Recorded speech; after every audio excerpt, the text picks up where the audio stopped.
Oke, selamat malam teman-teman semua. Bertemu lagi dengan saya Mifi Amalo di Solve Media Channel. Dan hari ini saya berani nampilin muka ya. Selama ini kan saya cuma bagi-bagi source code aja.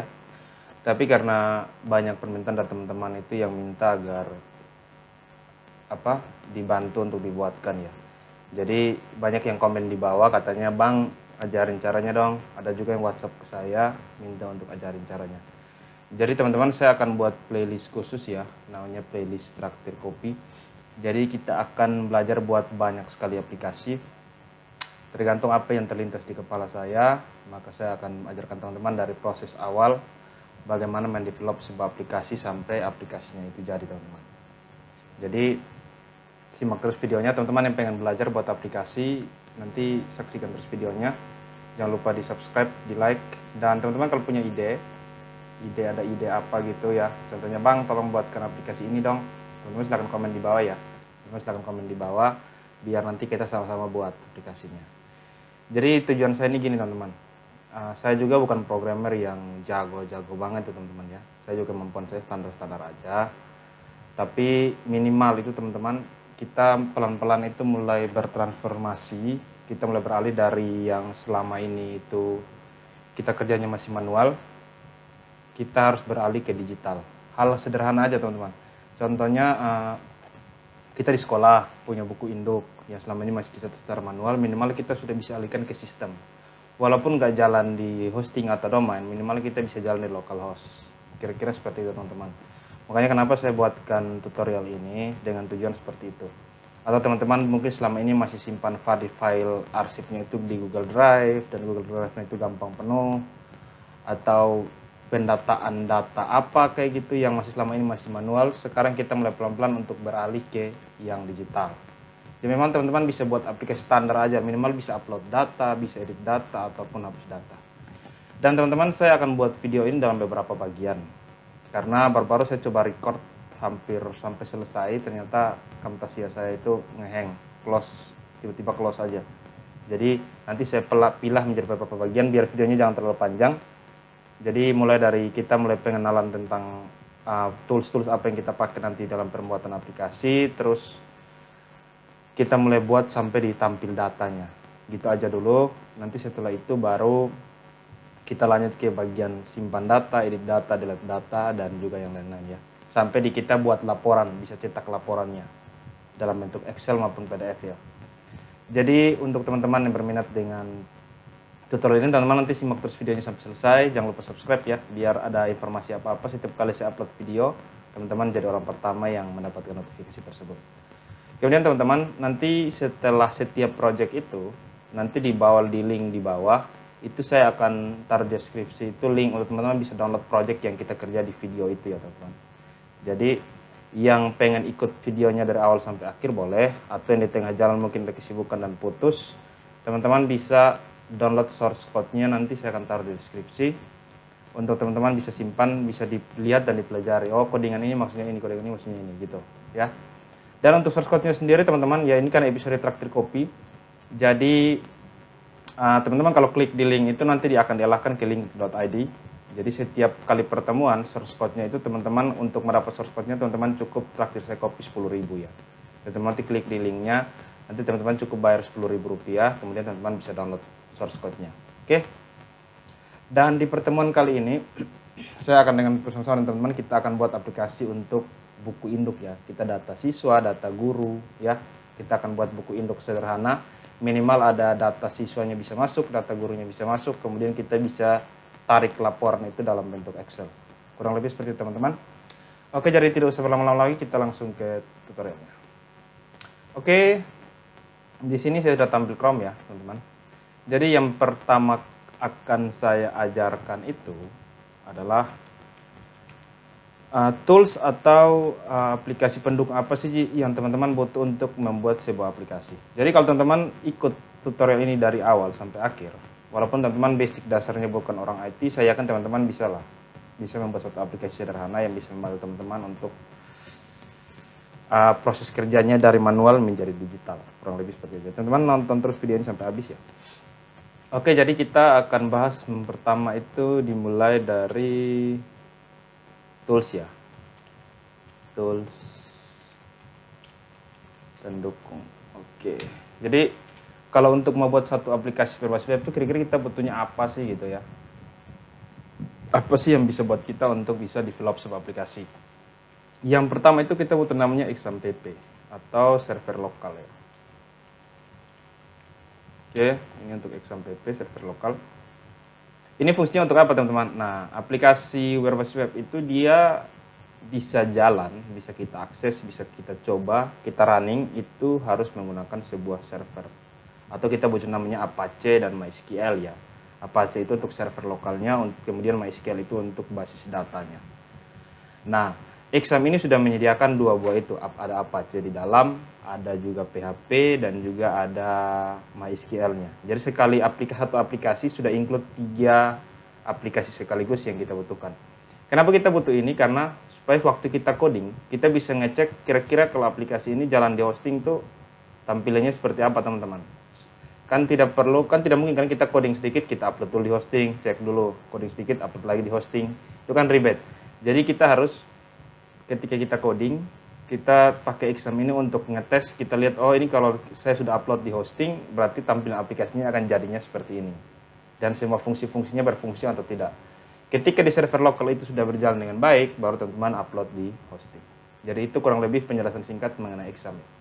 Dan exam di sini kita akan pakai yang versi 7.3. Oke ya, versi 7.3.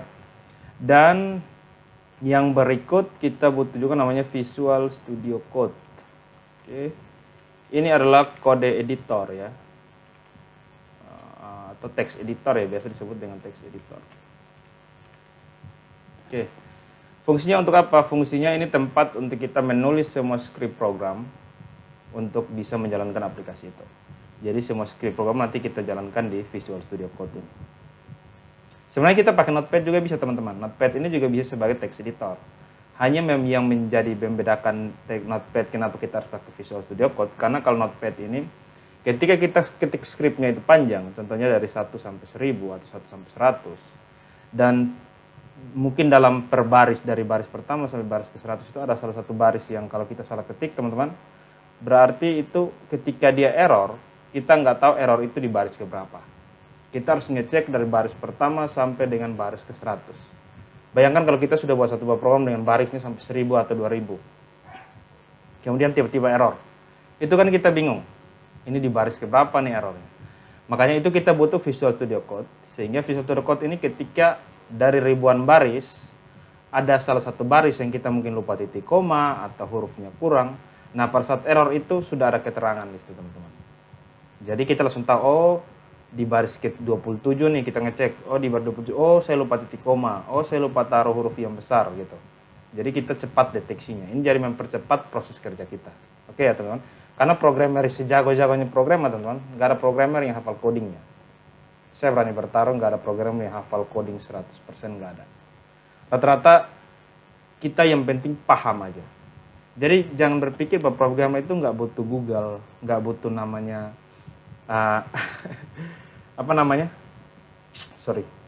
dokumentasi ya. Jadi kadang-kadang kita coding itu juga kalau kita bingung, oh ini gimana ya, kita buka lagi dokumentasinya.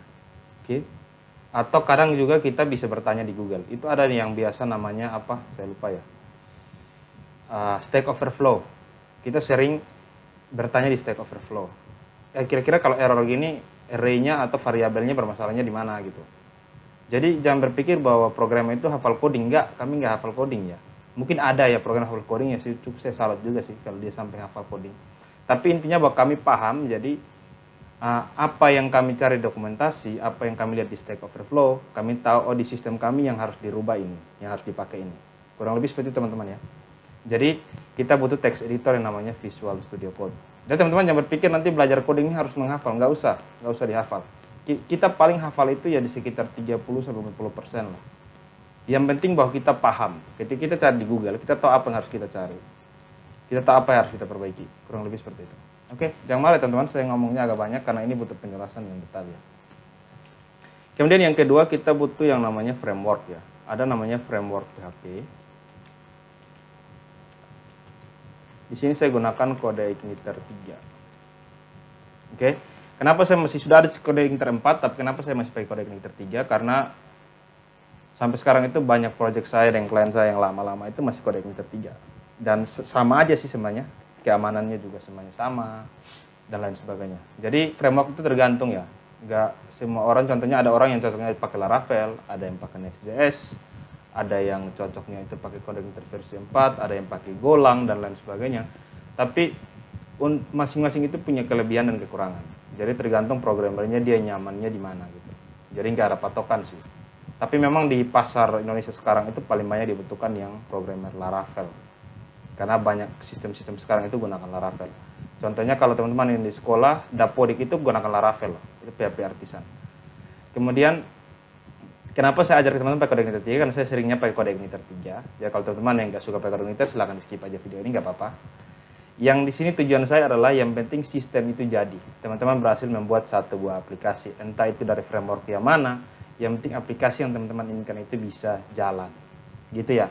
Jadi saya butuh buku induk yang bisa tambah data siswa, yang bisa hapus data siswa, yang bisa edit data siswa. Yang penting sistem itu jalan sesuai dengan harapan kita. Itu aja. Jadi ini bukan bikin buat teman-teman untuk jadi seorang programmer yang jago banget, enggak. Tapi minimal kita bisa buat aplikasi untuk diri kita sendiri. Kita bisa buat satu perubahan yang selama ini pekerjaannya manual menjadi digital. Kurang lebih seperti teman-teman ya. Kemudian yang berikut itu ada yang namanya framework CSS. Yang sering kita biasa pakai adalah Bootstrap. Oke. Jadi CSS ini apa? CSS ini untuk tampilannya ya. Jadi teman-teman lihat ada tombol tambah, tombol simpan. Nah, itu pakai CSS atau HTML. Dan ini ada framework namanya framework Bootstrap yang membantu kita mempercepat proses develop. Jadi di sini saya nggak ajar kalian teman-teman dari dasar yang dasar banget. Saya pakai cara singkat yang penting teman-teman kalau sering-sering coding, teman-teman akan terbiasa dan dipastikan teman-teman bisa buat satu aplikasi. Saya berani jamin. Yang penting teman-teman nonton video ini sampai habis.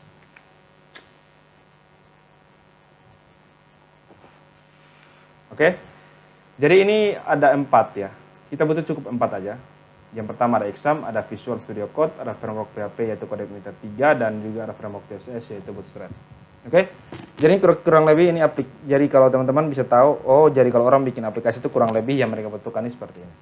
Dan yang paling terakhir, yang paling penting ya udah pasti browser ya. Browser di sini kita biasa menggunakannya Google Chrome. Oke. Ya, kalau itu saya yakin semua teman-teman pasti adalah kita punya Google Chrome.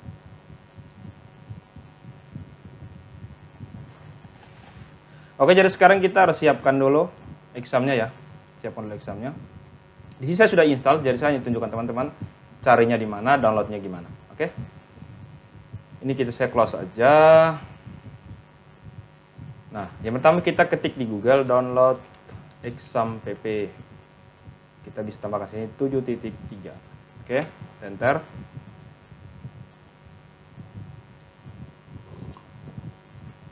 Nah, di sini ada exam pp, kita klik.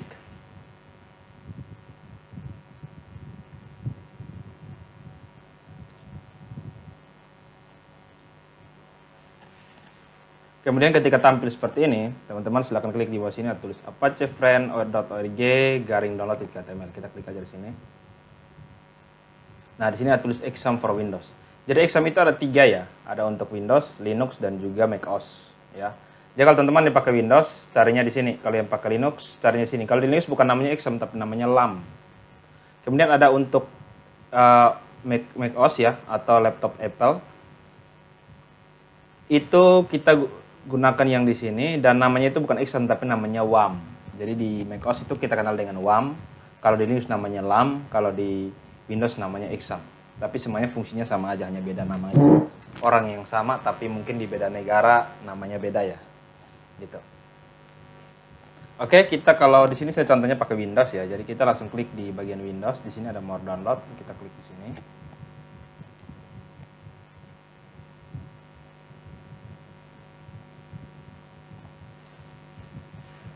Oke, kita bisa lihat di sini ada tulisan exam for Windows, exam Windows. Kita klik di sini. Kemudian kita cari yang versi 7.3. Di mana nih? Ini ada 7.3, 7.30. Kita klik di sini. Teman-teman pakai 7.3 bisa, 7.4 bisa. Tapi kalau yang 7.4 ketika kita gunakan nanti ada satu library namanya PHP Excel untuk kita bisa import data Excel masuk ke database kita, itu biasanya tetap datanya masuk tapi ada error. Jadi kali itu bisa jalan batasnya di exam PHP 7.3 ya. Kalau 7.4 nggak bisa lagi. 7.4 sudah pakai namanya PHP Spreadsheet. Oke.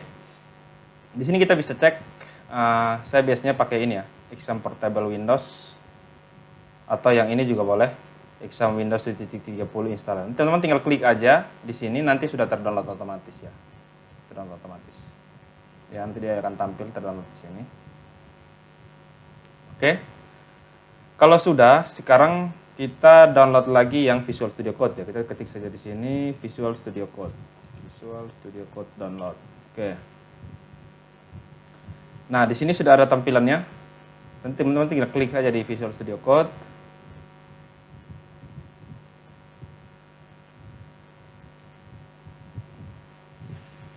Yang teman-teman klik di Windows, kemudian terdownload, dan teman-teman tinggal install. Oke? Jadi untuk cara installnya saya rasa nggak perlu ajar lagi ya. Kalau orang udah mau belajar coding, minimal komputer pasti udah paham. Oke, kemudian di sini kita download kode igniter. Kita ketik aja kode igniter. Enter. Nah, di sini sudah tampil Welcome to Code Igniter. Kita langsung klik di bagian bawah ada tulisan download. Kita klik di sini.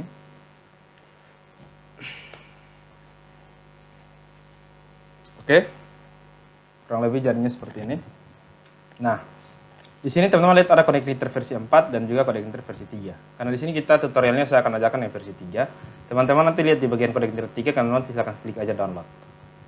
Klik aja download seperti ini. Nanti kalau sudah selesai download, nanti di sini dia ada tampil seperti ini, teman-teman.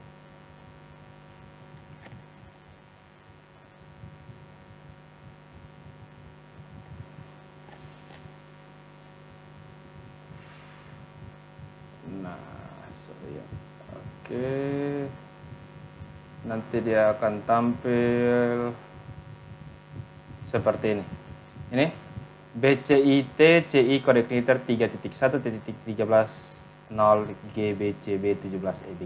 Oke, kurang lebih seperti itu. Ini teman-teman download, nanti dia jadinya seperti ini. Oke, kemudian kita download lagi untuk Bootstrap ya. Sini kita pakai yang SB admin aja. Kita ketik download template SB admin. Oke, enter. Atau kita pakai admin LTE aja. Oke, nggak usah pakai semua, kita pakai teman. Download template admin LTE. Oke, kita enter. Admin LTE ya. Nah, di sini sudah ada tulis Free Bootstrap Admin LTE. Kita klik.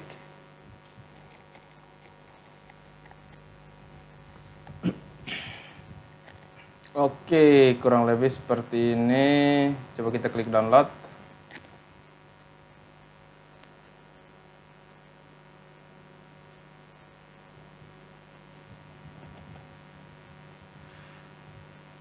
Oke, kita cari yang admin LTE versi yang paling pertama di mana nih? Yang gampang-gampang aja, teman-teman ya. Ini versi ke-8.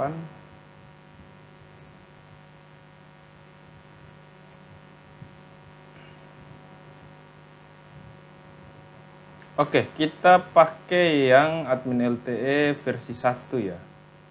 1.0 ini aja ya. Kita coba pakai yang ini ya. 1.0 di bagian 8, kemudian kita cari 1.0. Kemudian ada source code zip, kita klik di sini. Nah, otomatis nanti dia sudah terdownload di sini. Kita pakai yang versi paling rendah aja, nggak apa-apa teman-teman. Jadi teman-teman belajar buat dulu aplikasinya.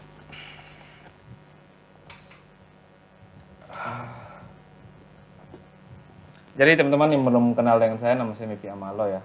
Saya posisinya di Nusa Tenggara Timur ya, di Kupang NTT.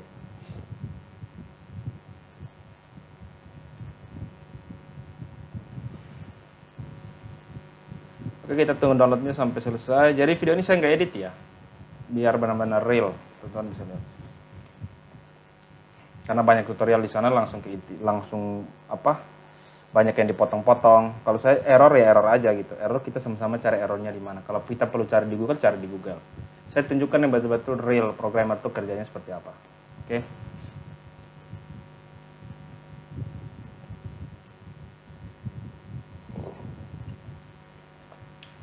Oke, kalau sudah seperti ini, kita bisa cek di download. Nanti sudah ada di sini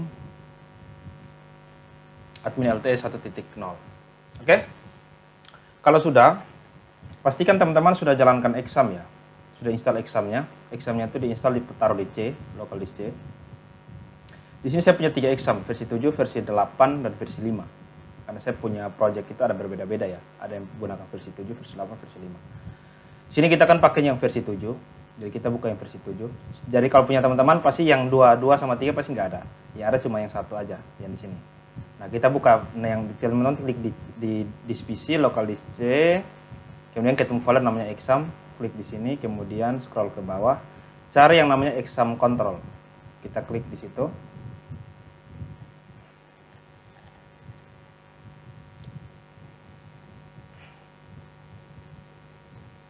Oke, kalau dia sudah tampil seperti ini,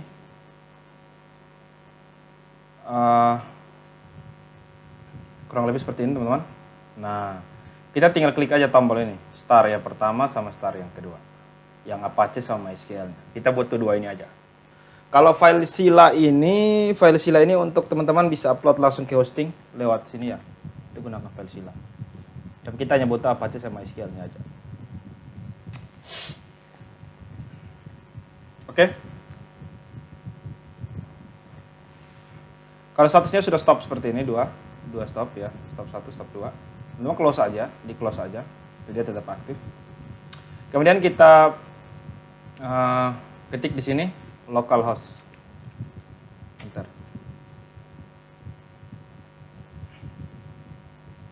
Oke. Nanti kurang lebih tampilnya seperti ini teman-teman. Kalau sudah berhasil pasti tampilnya di sini. Saya di sini pakainya versi 7.3.4 ya, tapi sama aja ya. Dan pada 7.3 juga boleh. Nanti dia tampil seperti ini berarti examnya sudah berhasil, lokal servernya itu udah berhasil jalan. Jadi exam kita udah aktif berarti. Oke. Kalau sudah, sekarang teman-teman kita klik di sini kembali.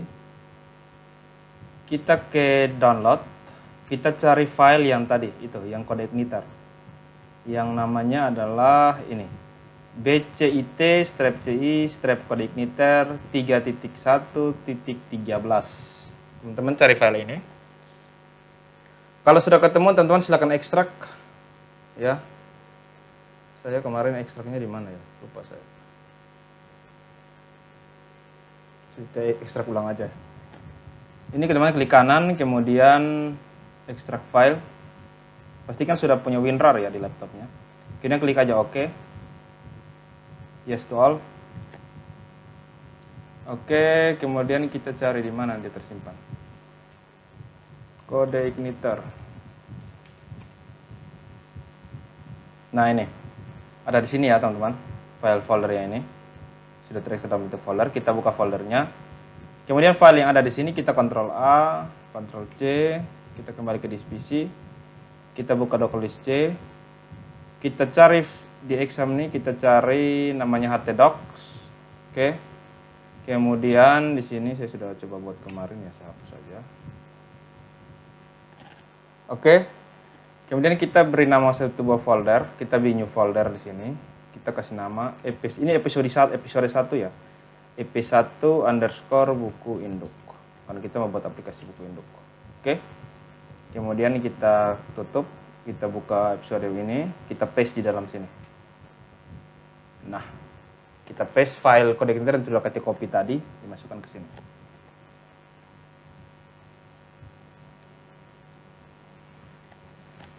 Oke, kalau sudah seperti ini, ada satu file yang kita butuh lagi, namanya file htaccess. Kita taruh aja memang, kita pasang aja, masukkan aja di sini. Htaccess saya sendiri saja nggak hafal kode htaccess-nya loh, serius. Jadi kita lihat sini ya, lihat di sini kita ambil salah satu. Ini dalamnya ada htaccess, kita copy, kita paste di sini biar cepat. Kita paste di dalam sini, pang. Oke, sudah punya htaccess. Ini kodenya seperti ini, saya buka ya, biar teman-teman bisa lihat. Nah, oke, jadi saya biarkan sedikit teman-teman ketik dulu. Perhatikan semua huruf besar, huruf kecilnya itu dibuat ya. Kemudian teman-teman nanti save, file save, contohnya sih saya save as. Terus di sini nama file name-nya dikasih titik htaccess, tulisannya seperti ini. Kemudian save as tipenya ini kita pilih aja yang all file ya. Save as tipenya all file. Kemudian tinggal teman-teman save aja. Oke? Htaccess-nya sudah. Sekarang kita buka Visual Studio Code.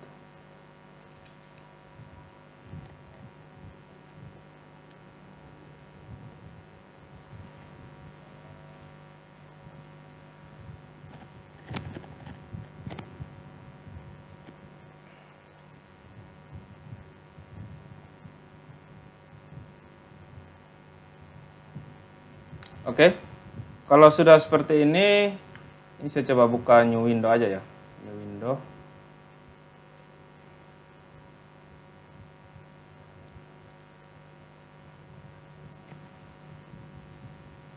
Ini saya close aja, biar sama tampilannya sama punyanya teman-teman. Oke, kalau kita pertama kali buka Visual Studio Code, nanti dia akan tampilnya seperti ini ya, kurang lebih seperti ini. Nah, dia akan tampil seperti ini.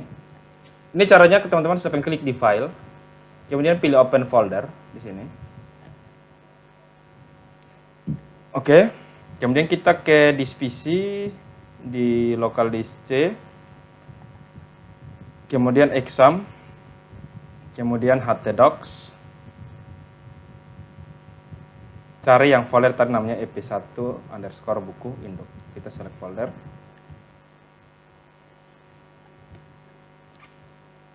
Oke, nanti dia sudah tampil seperti ini.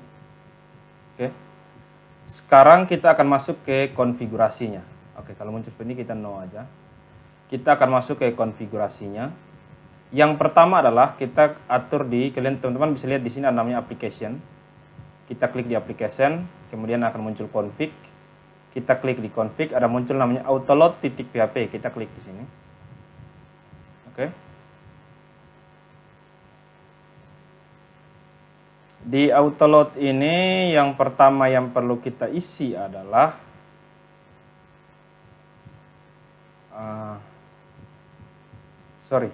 ini kita jangan atur dulu, kita atur dulu di config ya. Kita ke config.php, di sini ada namanya config.php. Oke. Kita konfigurasi dulu di config karena kita belum buat database-nya. Kalau database-nya sudah buat, baru kita lari kembali ke autoload ya. Kita ke config.php, kemudian di sini ada namanya base URL di baris ke-26. Base URL ini isinya apa, teman-teman? Silahkan kembali ke Google Chrome. Teman-teman ketik di sini, buat tab baru, localhost //nya ini /ep1_buku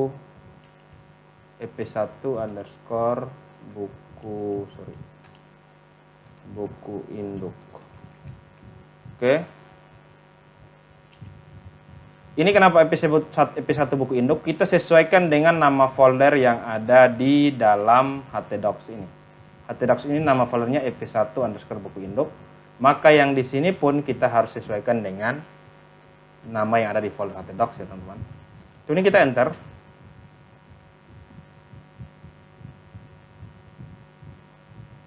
Oke, kalau benar berarti dia akan muncul tampil seperti ini, welcome to CodeIgniter.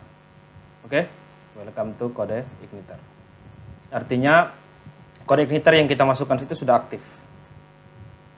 Tinggal kita copy yang di sini linknya ini, kita blok, kita klik di sini.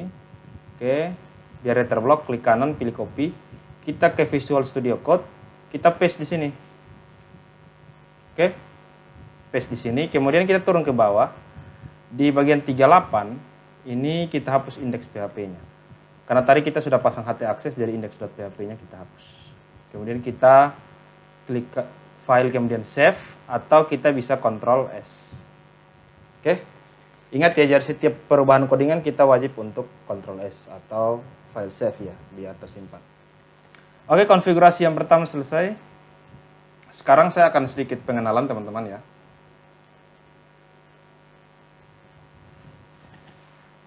Pengenalan untuk apa itu CodeIgniter dan nanti bagian-bagian mana sih yang akan kita pakai dan kita akses ya. Yang pertama itu teman-teman ada namanya controller. Ini Jadi ada tiga ya. Jadi saya pakai notepad aja biar jelas. Oke. Jadi dalam pemrograman terstruktur itu kita kenal ada 3 bagian penting ya. Yang pertama itu atau kita sebut dengan MVC, atau yang pertama ada model, yang kedua ada view, yang ketiga itu ada namanya controller. Oke.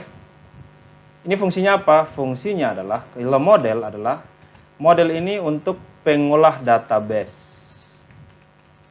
Jadi dia kasih koneksi antara file kode igniter atau PHP kita ke database MySQL. Nah, jadi ini kita kelola semua database, kita minta data dari database, kita kirim data ke database, kita hapus data yang ada di database, semuanya itu dikelola di model. Oke? Kurang lebih seperti itu model, fungsinya model. Kemudian ada view. View ini fungsinya untuk mengisi apa? File untuk interface ya, file untuk interface atau tampilan yang di dalamnya ada HTML, CSS dan juga JavaScript. Ya, kalau kita butuh JavaScript. Yang di sini kita akan gunakan Bootstrap. Jadi file-file Bootstrap ini akan kita simpan di dalam folder view. View ini untuk desain tampilannya. Oke? Tombol tambahnya di kiri atau di kanan, di atas atau di bawah. Nah, itu kita atur semua itu di view. Tampilan di tombolnya itu warna biru, warna merah. Terus tulisannya itu bentuknya seperti apa, itu semuanya diatur di view. Kemudian ada namanya controller. Controller ini fungsinya untuk komunikasi, saya kasih bahasa yang sesuai bahasa saya, komunikasi antara view dan model. Jadi model ini ketika didapat data di database, dia kirim dulu ke controller. Setelah itu baru controller kirim ke view datanya. Jadi data yang diambil di database oleh si model kirim data itu ke controller baru kirim data itu ke view biar bisa tampil kelihatan di depan. Contohnya teman-teman kalau buka Facebook, ada tampil status-status teman-teman itu. Nah itu tampil di view, tapi view itu dapat datanya dari controller, sedangkan controller ambil data dari model. Jadi istilahnya controller ini jadi jembatan ya antara view dan model. Sebenarnya kita bisa olah database lewat controller, tapi pada dasarnya model MVC ini artinya kita bisa pisah. Biar kalau sebentar kita maintenance atau kita memperbaiki lebih gampang. Oh, untuk database-nya kita perbaikinya di model, untuk ininya kita perbaikinya di controller. Kurang lebih seperti itu ya. Jadi ada 3 bagian, ada model, view, dan controller. Kurang lebih fungsinya bahasa sederhananya gini. Jadi saya nggak pernah menjelaskan pakai bahasa yang sesuai di buku ya. Saya lebih enak menjelaskan sesuai dengan pemahaman saya. Gitu ya. Oke, kalau sudah kita close, teman-teman dicatat atau di save juga boleh. Nah, di sini teman-teman lihat ada folder namanya controller, ada folder namanya model, ada folder namanya view. Jadi nanti untuk olah database, koneksi ke database, kita aturnya di dalam folder model ini. Untuk tampilannya kita atur di dalam folder view ini. Untuk hubungkan antara si view dan si model ini, kita atur di controller. Kurang lebih seperti itu.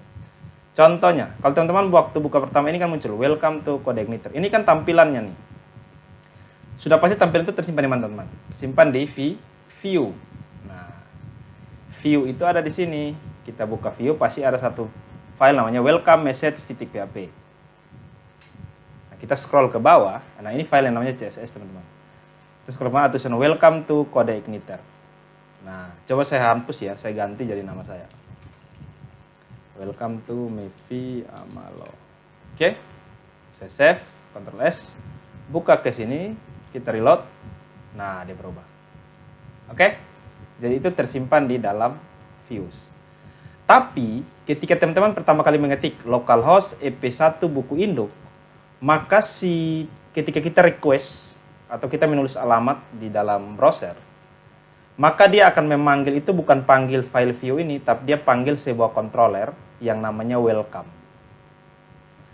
Nah, ini namanya controller welcome. Di dalam controller welcome ada satu buah function namanya index. Index ini function di dalam controller yang ketika kita memanggil controller itu, maka dia akan panggil duluan adalah si index ini.